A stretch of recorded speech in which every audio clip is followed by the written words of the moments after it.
Hello there. I hope you can hear me.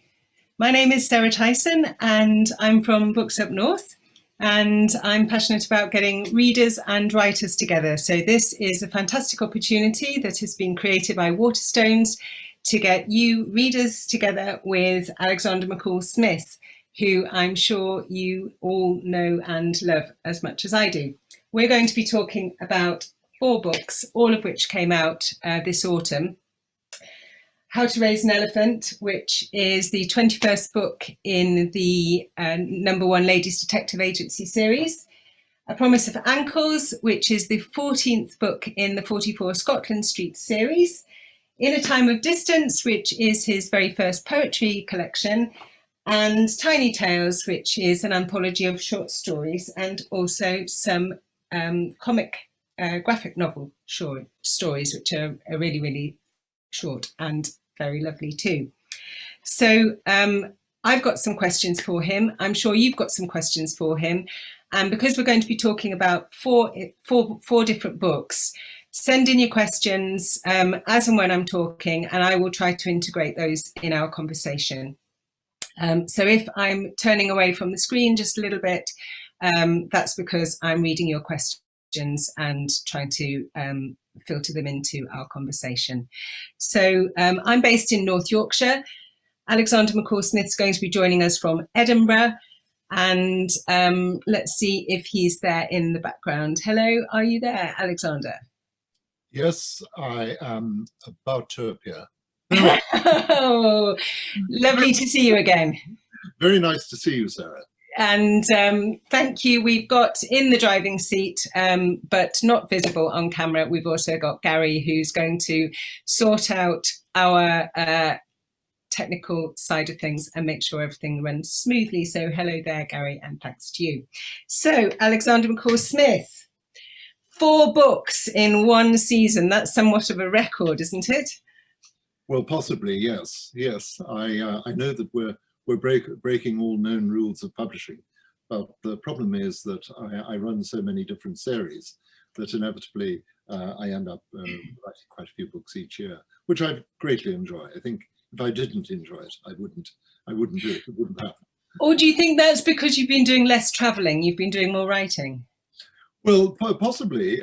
Certainly my life, like everybody's life, has been obviously affected by the circumstances of the last 9 months or so. And I have not done the traveling that I normally would do.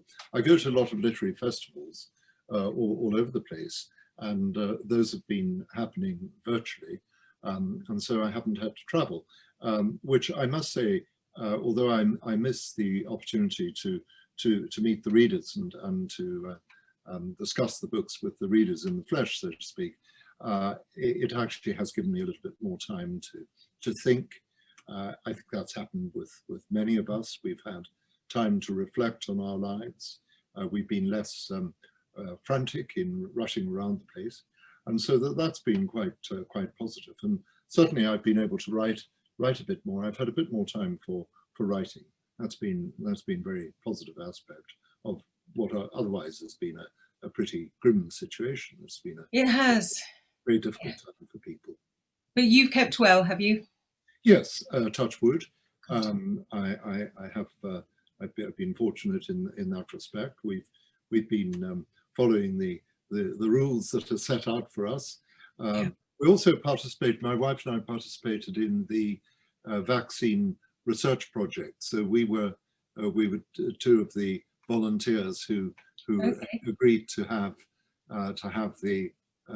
take part in the Oxford vaccine project. We went and we had a couple of injections each, and because it's a blind study, we don't know whether they gave us the COVID vaccination or whether they gave us a meningitis vaccination, which was yes, sort of placebo, as it were. So it's possible that we've already had that. That was very interesting, actually, and I must say it's marvelous news for everybody that particular vaccine has come up with good results, because it's so easily administered and transported, and it doesn't cost very much. So we've been involved in a very small way with that.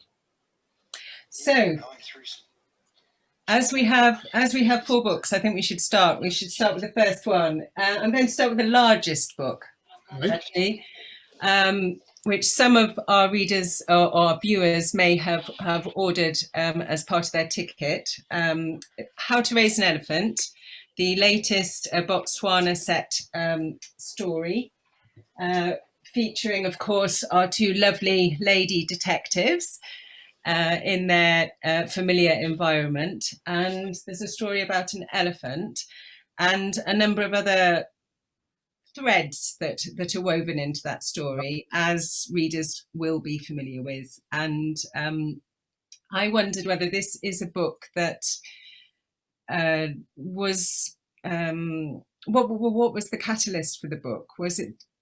Well, it has rather an interesting background, that book. Obviously, many books are triggered, so to speak. The idea for a book is triggered by a particular experience. The author may hear somebody say something, a thought may occur, the author may read something which triggers a line of inquiry. In this particular case, I'd been in Botswana, in northern Botswana, in the Okavango Delta, and the last 4 or 5 years, I've done a safari for readers of the books from all over the world. There's a safari company that takes readers from all sorts of places, and they spend a week in Botswana getting to know a bit about the country where Mara Motswe lives. And so I'd been doing that. And I was on a plane leaving Maung, the town up in the northern part of Botswana there in the Okavango Delta. And I found myself sitting next to an American lady who was on the same flight. And we got talking, and she told me what she'd been doing there, which was a wonderful thing. She'd set up an orphanage for baby elephants.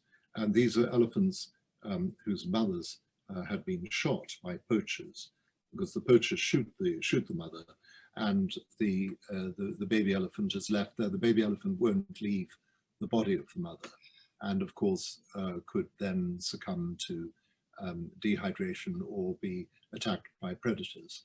And so they rescue these baby elephants, take them to the orphanage, where they bring them up. And the idea is to return them to the wild as part of an existing herd, or create a new herd for them all to go off together. It's a very interesting thing, because elephants are very social creatures, and the composition of an elephant herd is a very complicated matter. Does the mate, because it's matriarch led, isn't it? Yeah.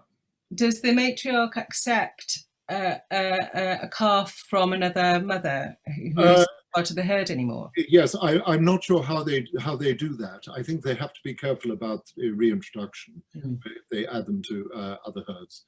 There are all sorts of issues. I don't really know the ins and outs of that. There are issues about that because often the precise position of each elephant in the herd is a very delicate one, and there are loyalty and competitions and whatnot. So I don't know how they do that, but they can get them back. While they're in the orphanage, they keep them for some time. While they're in the orphanage, they're each given a human carer who looks after them exclusively, and of course a very close relationship develops between the carer and the elephant. It's really quite touching. The carers sleep with these baby elephants in their little paddocks. That they each have a little paddock, a little enclosure, and there's a raised bed for the human carer to sleep on.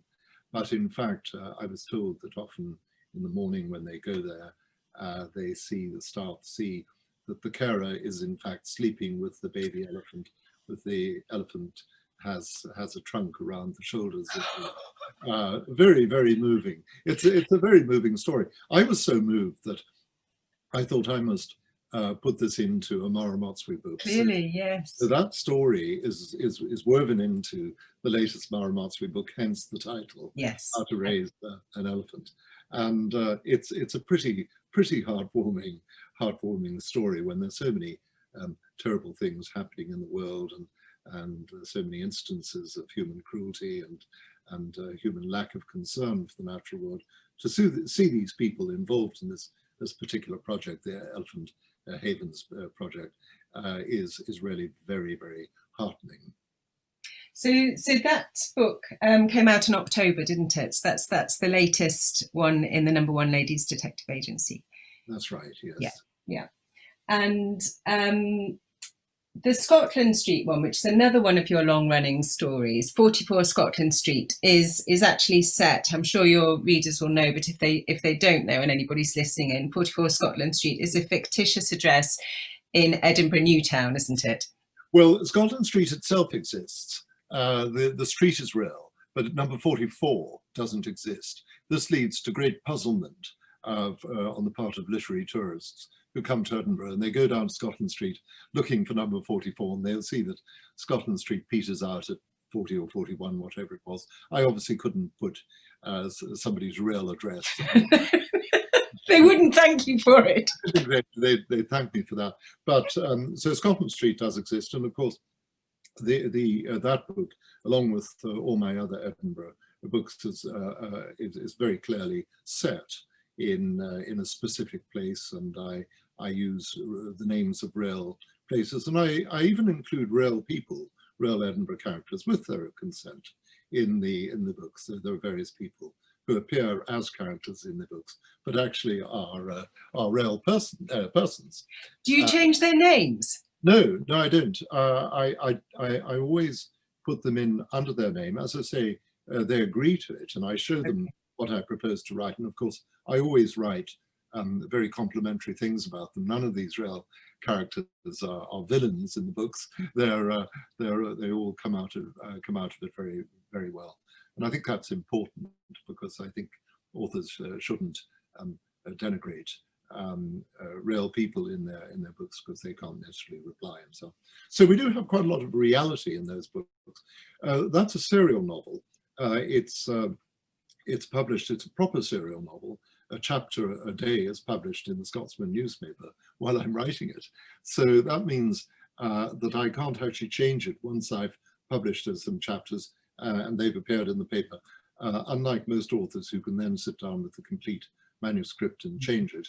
I can't do that. The thing is published, so we're committed to that. And if, for example, I have characters in the story that I want to get rid of, I can do that. I can get rid of the character, but I obviously then can't bring them back if I change my mind. It's great. When they've gone, they've gone. They've got, yes, and I think authors should be extremely careful about bumping off any of their characters, because they probably will feel regret about it. You know, I've only disposed of 2 of my characters, Lard O'Connor, who was a Glaswegian gangster, and then a very dull Edinburgh lawyer, and both of them shuffled off this mortal coil in one of the books. And I then felt a great regret, because I rather liked Lard O'Connor, and I couldn't really bring him back. So is the 15th, what will be the 15th volume of 44 Scotland Street, is that currently in a chapter form being published in a newspaper at the moment? No, that book that you have there, A Promise of Ankles, is volume 14. That was published in the newspaper, in the Scotsman newspaper, earlier this year. So it goes fairly quickly from newspaper form into book form. So that appeared day by day in the Scotsman paper, and then came out as that book. So when will the new story, will the continuation be published in the paper? Well, probably next year. I should imagine I'll do another volume of these next year. So we would start sometime in the new year, and it runs for about 3 months, 3.5 months, and then and comes out in the book. So it's really a proper serial novel of the sort that Charles Dickens yeah. did. That was the way in which people published their novels in those days. Trollope did it, as you know, Dickens, Tolstoy, I think Flaubert did it as well. So people did have that form of publication. It was started again in the 20th century by Armistead Maupin, the American writer Armistead Maupin, with his Tales of the City in the San Francisco Chronicle, and that got the things started again. And then Scotland Street. In fact, I started Scotland Street after a conversation I'd had with Armistead Maupin in San Francisco some years ago. He said to me, "Whatever you do, don't write a serial novel in a newspaper." And so I went off and did precisely that. You clearly enjoy working to deadlines. That's all I can say. I think that that must be a huge pressure to feel that you've got to have a story that is in fact a story in itself as well. Because for somebody who's just picking up that that newspaper, it needs to be complete and rounded off as well, doesn't it? Yeah. So well, with each chapter is about 1,200 words. So the chapters are quite brief, and the book consists of about 70 chapters of 1,200 words each. So it's a full-length book, but the individual chapters can be read quite quickly, and people quite like that because they quite like a book that they can read 1 or 2 chapters on a bus journey, or while waiting for a bus, or before dropping off to sleep in bed at night, that sort of thing. They don't feel they've got a 5,000 word chapter ahead of them. It's just a short thing. So it does work. Each chapter therefore must have one incident in it. There must be something, and it must obviously relate to the chapter that follows. I tend to have groups of 3 chapters following a particular theme, then we shift and look at what's happening to the other characters. It works as a device, actually. It does work, but there is a formula to it. I mean, people talk disparagingly about a formula in a book, but I think in a serial novel, one might be forgiven for having a formula, because the whole thing would fall to bits if you didn't. Well, I don't know Edinburgh particularly well, but you do get a real sense of place, and certainly your love for it also emulates from the page as well. And I'm sure that people who know Edinburgh better than you and I, well, not sorry, better than me, because obviously you know it well, enjoy a book being about a place that they love as well, and there are places in it that will be recognizable to them, and yeah, I think that works. Oh, I think a place is terribly important in fiction. It's very important in my fiction. I'm often attracted first by the possibilities of place before I go on to populate the place with characters. Place is immensely important, and I think with the Scotland Street novels and my Isabel Dalhousie novels, which is another series that happen in Edinburgh, place is right there at the forefront. And with respect to characters, you've already said some of them are based on real people, but some of the other characters in there, are they also, they might be fictitious, but do they tend to be influenced by people that you've met? Well, I tend not to base characters on real people, other than, as I say, the rather unusual thing of putting the real person in with a minor role as a character. The real people usually play very minor roles. They have a sort of cameo appearance in the book. As for the principal characters, no, I don't base them on actual people. I feel quite strongly that is something which can be have unfortunate consequences, because people may recognize themselves and may not like the way in which that character is portrayed, and as I said before, may not be able to answer back or defend themselves. I mean, there have been cases where authors have exacted revenge on people who've wronged them in some way by basing the character, a villain effectively in the book, on this person they want to get at, and I don't like that at all. I think there are other ways of dealing with people with whom one disagrees. So at the same time, of course, when one creates a fictional character, one is going to draw on experience, one's own experience over the years, because as we go through life, we meet all sorts of different people, and we draw conclusions about humanity based on the people whom we've met.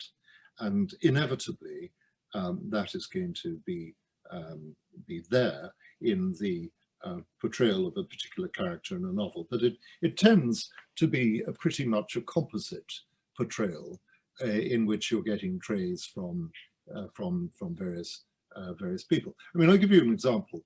Every so often, one of a character might, for example, crop up who refers to himself or herself in the third person. You do get people who say, let's say somebody's called John. John may say, oh, John must go and have his breakfast, or something of that sort. He's referring to himself, but he's using the third person. It's a rather odd way of speaking, and so I have done that. I've certainly had one character who used that particular approach to things, and that was probably based on my having known somebody who did that, but it wouldn't be recognizable as that person, but I have encountered that. Or you get people you meet people who might be very proud of their clothes or something of that sort, who manifest a certain vanity in their approach to their clothes, and so that you might refer to that sort of characteristic in creating a character, but it's not necessarily based on that person. It's just something you've seen about humanity in the role. You also hear snippets of conversation, and those snippets of conversation, the way people talk, may be reflected in characters. You may hear really peculiar things being said, and that may lead to the use of particular form of words in dialogue. I've got a question here actually come in from Barbara, and she's sending us back to Botswana and saying, apart from Moromotswe, do you have a favourite character, one that you're particularly fond of from the Ladies Detective Agency series? Oh, from the Ladies Detective Agency series. Well, I like all the characters in that series. I'm very fond of Mama-Kutsi, but also Mr. J.L.B. Matakoni. I suppose Mama-Kutsi is particularly attractive character. She's terribly proud of her 97% in the final examinations at the Botswana Secretarial College, and that I feel that's quite poignant. That somebody should be so proud of an achievement like that we sometimes define ourselves by what we've done, and we may be justifiably proud of having done something. And I think it's quite, it shows our human ambitions, our human strivings, our human desire to find meaning for in our lives. So that sort of thing is quite, I remember many years ago reading a short story by Ruth Pravachvala set in India, and she describes one character as having a set of spectacles in which the glass in one of the eyes had been shattered, and inserted in that part of the spectacles was a bit of cardboard. So it was cardboard in one lens and then glass in the other. Okay. And I thought that was just such a poignant description. It just was such a powerful statement about human vulnerability, a statement about poverty as well, a statement about how we may have to struggle to get through life. So that sort of thing can really perform a lot of work. Mama-Kutsi, she's proud of her 97%. She's also very, very fond of her shoes. She has an interest in shoes, and again, that's a very human thing to be fond of bright shoes. Yeah. And talking about characters, Tiny Tales has 30 short stories in it, and we'll come on to the graphic novel at afterwards. But there are so many different characters in there, and I wondered whether you had a favourite story there, and if so, do you think we'd have time for you to read one? Well, we could, because Tiny Tales is a book of extremely short stories. Some of these short stories are just a page and a half. And I think that that's fine, because I think that you can, within a very short space, say a great deal about the world. You can create a whole world, really, in a couple of paragraphs. And so I really enjoyed writing these. And I have one which I particularly enjoy. It is, I believe it's the first, yes, it's the first story in that book, which I'll read because it's terribly short, like all the stories in Tiny Tales. And it's called Descent. Molly wanted to do a parachute jump. I wouldn't if I were you, said her friend. What's the point? That was a difficult question to answer. What was the point of jumping out of an aeroplane and tumbling down through the air? The deliberate courting of risk? Proving something about yourself, namely that you can jump out of an aeroplane? It was not a simple question to answer. And so Molly simply said, I could meet somebody, you never know. On a parachute jump, her friend mocked. Meet somebody, are you serious? But when she went to the parachute club, Molly met an exceedingly handsome instructor. He was known as Drop Dead Gorgeous. This was not a good nickname for a parachutist to have, but Molly did not know about it at the time. All right, Molly, said Drop Dead Gorgeous, I'm going to strap you to me. Then we're going to jump out of the aircraft strapped together. Any questions? Molly tried to think of a question, but could only think of asking, how long will it last? She was not thinking so much of the jump, but of how long she would be strapped to the instructor. They went up in the plane. Molly looked down at the ground below. The countryside was parcelled out in small, neat fields. Rivers were tiny veins of silver. The cars on the roads were minute beetles. The earth was so dear. Comfortable? Asked Drop Dead Gorgeous. Very, said Molly.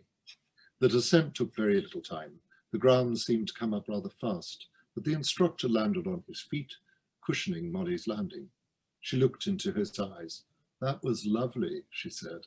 He smiled at her. Let's not unstrap just yet, he said. We could go for coffee together. He did the walking. Strapped to him in her harness, her feet did not touch the ground, but she was happy to be carried, more than happy perhaps. After coffee, he suggested they go for a walk.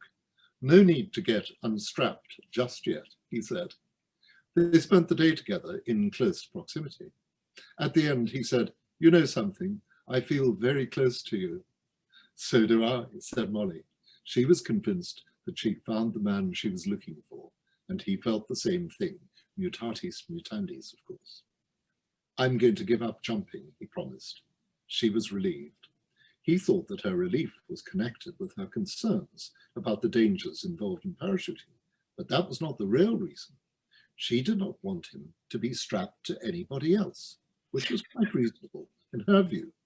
At the same time, she fully understood that a key element in any successful relationship was not to be too clingy. That's it.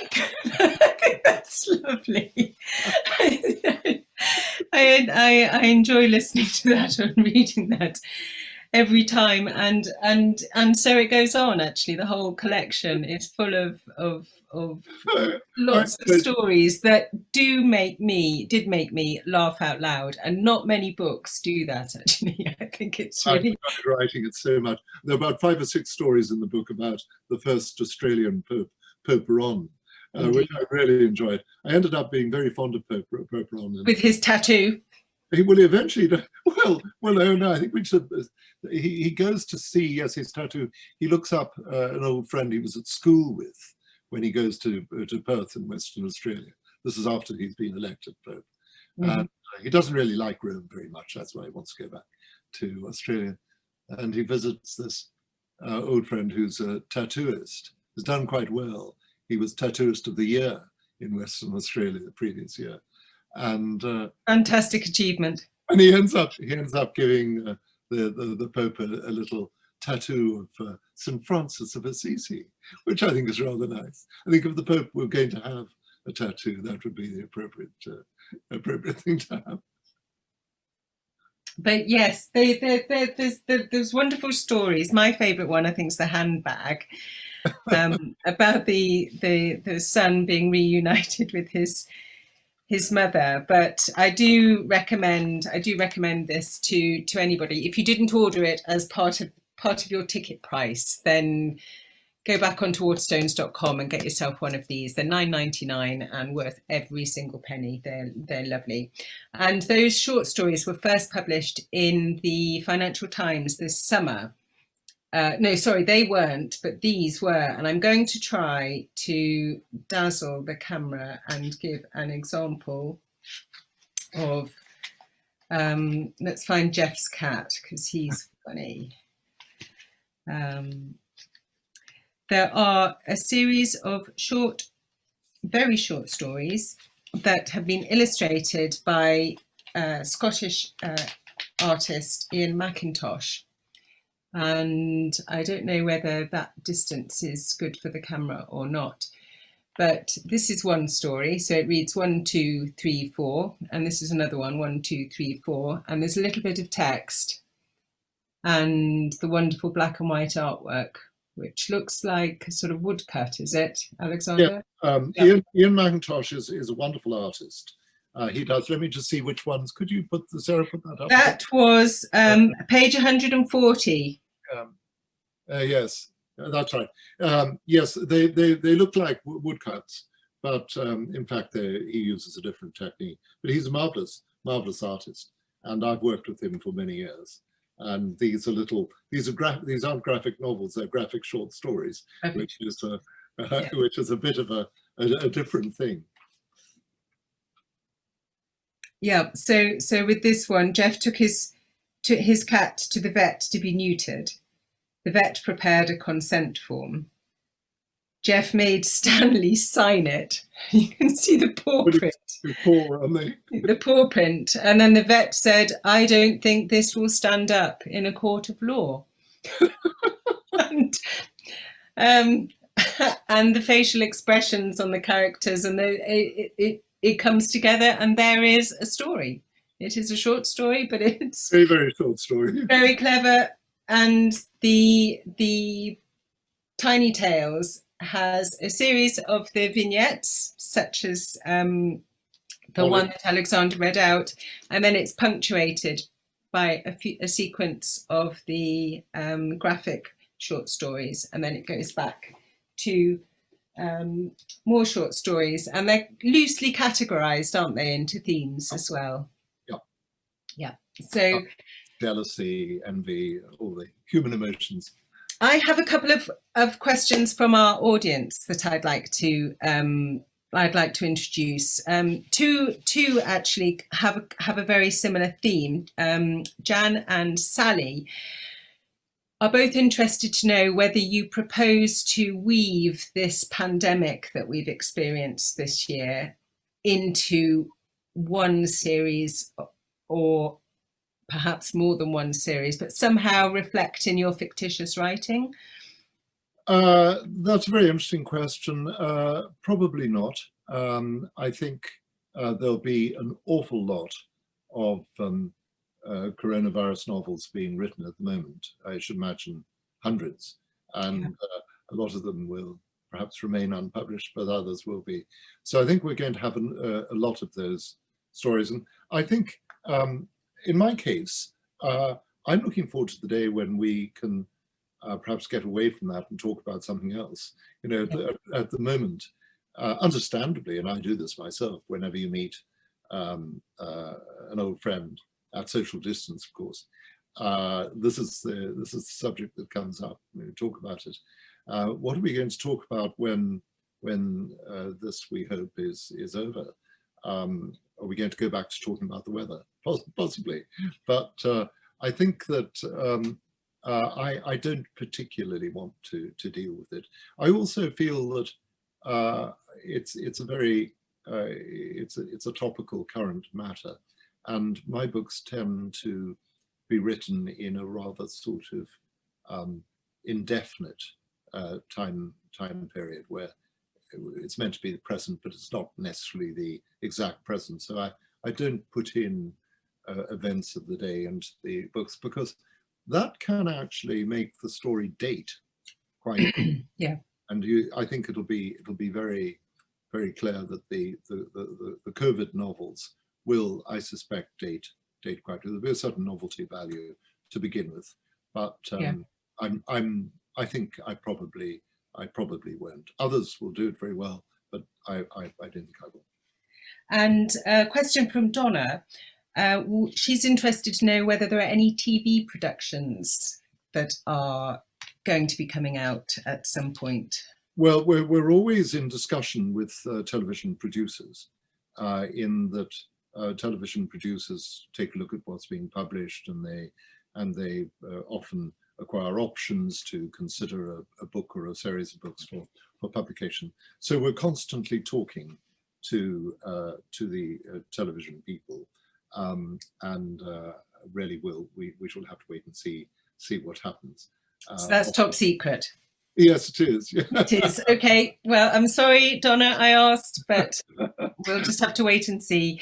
It would be lovely if one of the series could be put onto the screen. Maybe the Scotland Street one, or Isabel Dalhousie is very popular as well. Yeah. So just turning now, just looking at the time, 8:10, turning now to the last book that I wanted to talk about, In a Time of Distance, which is your first poetry book. Congratulations. Thank you very much indeed. Thank you. I imagine that the sense of achievement from this, perhaps more so than the others, does it feel greater? Well, I think that it's because it's different from many of the things I've done before. It means something particular to me. I've written a lot of poetry over the years. I work as a librettist for composers, and so I've written a lot of words for composers, which are poems, which are then set to song, or I've done libretti for operas, and so on. And of course, I've published some of the poems in the Scotland Street books. There's always a poem at the end of the book, so I've done quite a number in that way, and in various other contexts. And so it was very nice to have a collection of these various poems, and the poems deal with I suppose many different aspects of my life. A number of them are written about places that I've visited in my travels. There are explanatory notes that go with each section. It describes why I'm writing about this and where this idea came from, and so on. And so they're drawn from a whole range of topics. And I was just very pleased with the way in which the publishers did this book. There are lovely illustrations also by Ian McIntosh, these woodcut illustrations, and I was very, very happy with the book. It meant a great deal to me. Well, the title poem, In a Time of Distance, which is one of the early poems in the collection, was read out on BBC Radio 4 in early lockdown at the end of March, and then went viral, as they say, because it resonated with so many people. And I wondered whether that was one that was commissioned, whether you were commissioned to write that, or whether that was something that you'd written spontaneously, not to order, and it just struck a chord with everybody. I think I'm trying to remember the circumstances of its composition. I think I wrote that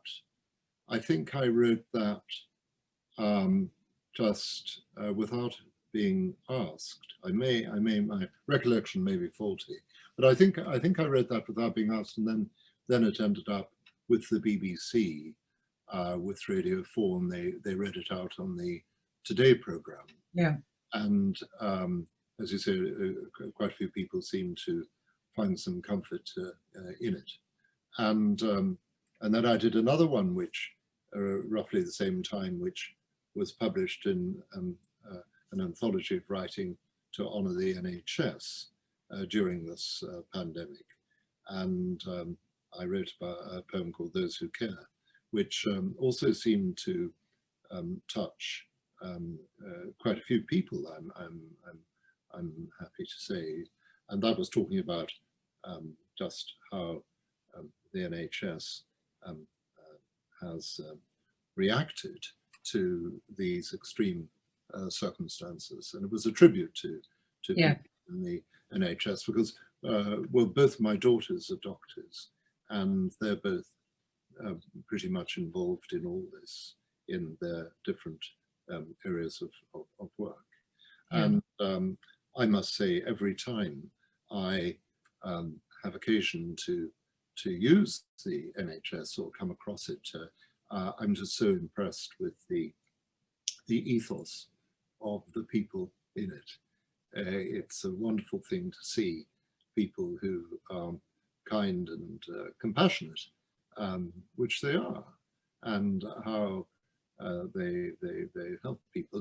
The world is full of so many instances of selfishness and competition and confrontation, and people don't like that. You know, we want to find kindness and affirmation and caring for others. That's what we really want. We've seen over the last few years, we've seen so much confrontation and conflict. It's we're fed up.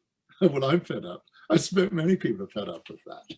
And let's get back to being courteous to one another, and to trying to find positive things we can say about other people. Indeed. Now, this poetry book or poetry collection, I just wanted to impress upon people who aren't familiar with it already, is that it's not all about a response to a pandemic or about COVID. There are poems in here that were written a long time ago. There is some comedy, there is travel, as you've alluded to, there are animal inspired poems, and actually quite a lot of humour comes through, and it's a very rich and varied anthology. So it's, I think in some respects the title's a little bit misleading, because I think people might think actually it's come out at the end of the year and it's very much a sort of, it's all reflecting about that, but in fact it isn't. And I think the balance is great, because a lot of poets, I'm probably going to be shot down in flames, their work is very similar. So you read one poem and it feels like the rest of the collection is more of the same. There's a very particular style, and I'm not an expert, but what struck me was the variety, which I actually enjoy, because there's nothing that's the same in there. It's all different, and that makes it all the more enjoyable, I think, as a reader. I know that when we spoke on the podcast, we talked about the flight attendant, the pilot's speak and the language, and I just wondered whether we could have a chat about this, sort of how what inspires you to write a poem. So you're going about your daily life, and clearly some things that you observe, some conversations you overhear by chance get filtered into one or other story, but the poetry process must be a little bit different, mustn't it? Well, it's fairly similar, actually. It tends to be very responsive to something that I've seen, some moment that has struck me. So the poem that you're talking about there is called "The Language of Pilots," and I wrote that on an aeroplane. When I was sitting there listening to the way in which aeroplane announcements And this all seems so long ago, none of us are in it. When we could fly, yes. In the days when we had airplanes, listening to the language that the pilot uses, or the cabin crew use, it's rather artificial English. It's not really the English that we speak. So they don't tend to use the word now. They say at this time. At this time, please fasten your seatbelt. That sort of thing.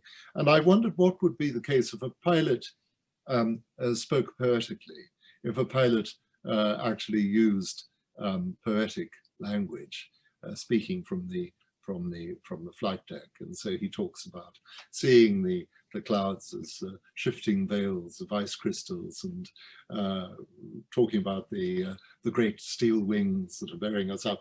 And I had great fun doing that. Another of the poems is called College of Hypnotherapy Next Right.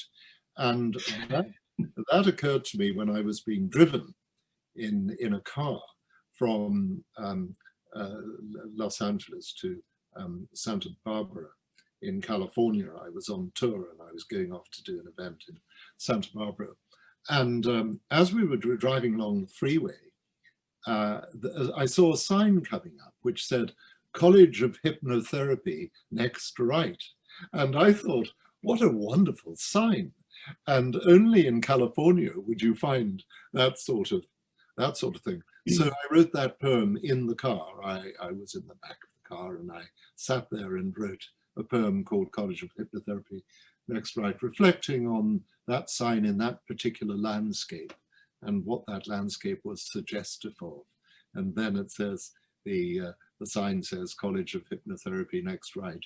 You will drive carefully, you will take, and so the language of or the tone of a hypnotist comes into it. Another one, I wrote several poems in this collection set in India. I was in India and I was walking through the countryside and I saw mustard fields. There was a path that led through mustard fields, and in the middle of one of these mustard fields was a gorgeous little temple, an old temple, obviously no longer used. There it had risen out of the top of just peaking above the field of mustard. And I wrote a poem called Mustard Fields of Rajasthan, about how you might discover when you planted your mustard seed, you might just also plant the seed of a little temple, and the temple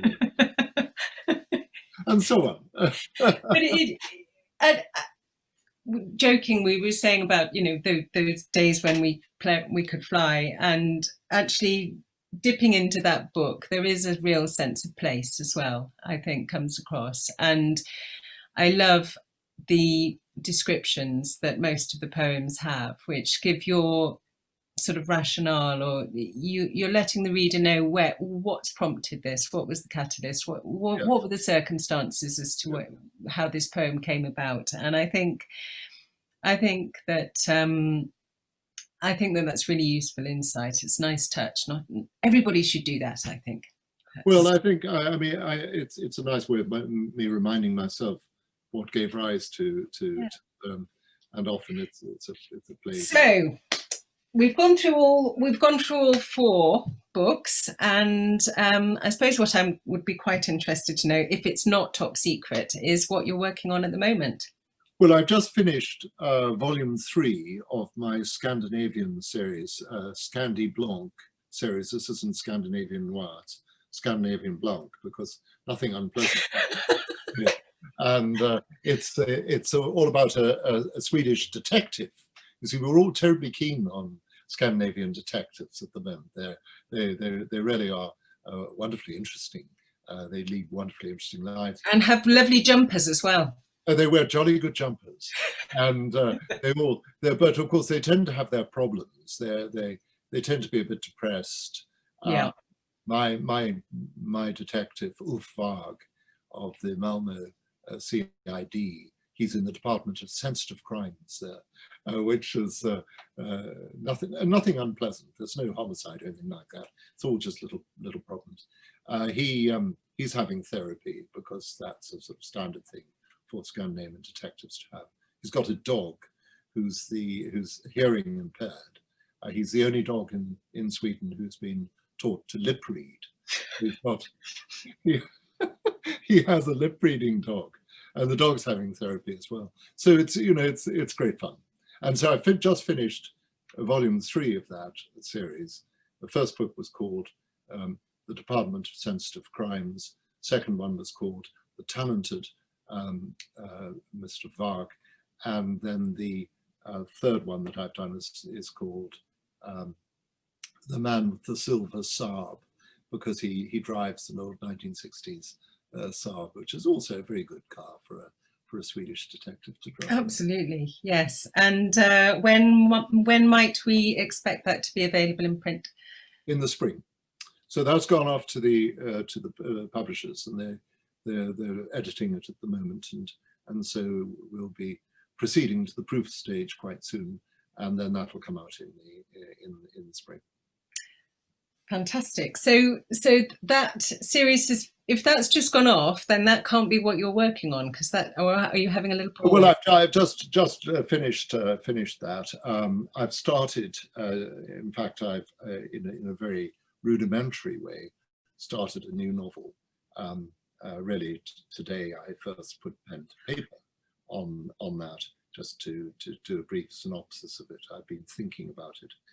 Usually I allow myself a week or so in between books before I start the next one, so I'm ready to start this. I'm always writing short stories or columns. I do columns for papers. I do a column in the I paper, and column in Scottish Field, and so on. So there are always things that need to be written.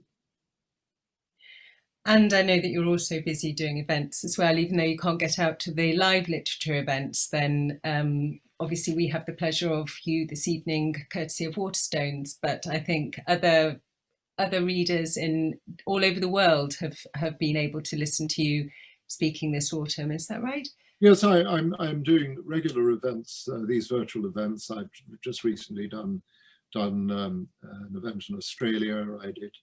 I've done several American events, a Canadian event, and I've done 2 events recently in India.